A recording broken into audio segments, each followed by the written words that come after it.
ទឹកដូងខ្ចីទឹកដូងខ្ចីគឺជាភេសជ្ជៈធម្មជាតិដ៏ពេញនិយមនៅកម្ពុជានិងប្រទេសត្រូពិកផ្សេងទឹកដូងខ្ចីមានរសជាតិផ្អែមធម្មជាតិហើយត្រជាក់ស្រួលនៅពេលផឹកអត្ថប្រយោជន៍សុខភាពជាតិអេឡិចត្រូលីតធម្មជាតិជួយបំពេញជាតិអេឡិចត្រូលីតល្អសម្រាប់ការស្រក់ទឹកវីតាមីននិងរ៉ែមានវីតាមីនខឹប៉ូតាស្យូមម៉ាញ៉េស្យូមនិងសូដ្យូមមានជាតិអង់ទីអុកស៊ីដង់ជួយទប់ស្កាត់ការខូចខាតច្រើនមកពីសារធាតុអុកស៊ីតកម្មកម្រិតកាឡូរីទាបជំនួសភេសជ្ជៈផ្អែមផ្សេងទៀតការប្រើប្រាស់ទូទៅផឹកដោយផ្ទាល់ពីផ្លែដូង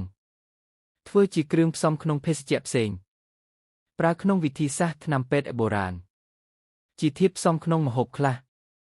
ទឹកដូងខ្ចីជាធម្មតាត្រូវបានលក់តាមដងផ្លូវឬផ្សារក្នុងពេលថ្ងៃក្តៅគេជញ្ជក់រន្ធតូចមួយនៅលើដូងហើយបញ្ចូលទុយយ៉ូឬកំទេចស្រាប់សម្រាប់ផឹកចំណាំទឹកដូងខ្ចីធម្មជាតិគួរតែត្រូវបានទទួលទានក្នុងពេលកំពុងត្រជាក់ហើយគួរតែផឹកក្នុងរយៈពេល24ម៉ោងបន្ទាប់ពីយកចេញពីផ្លែ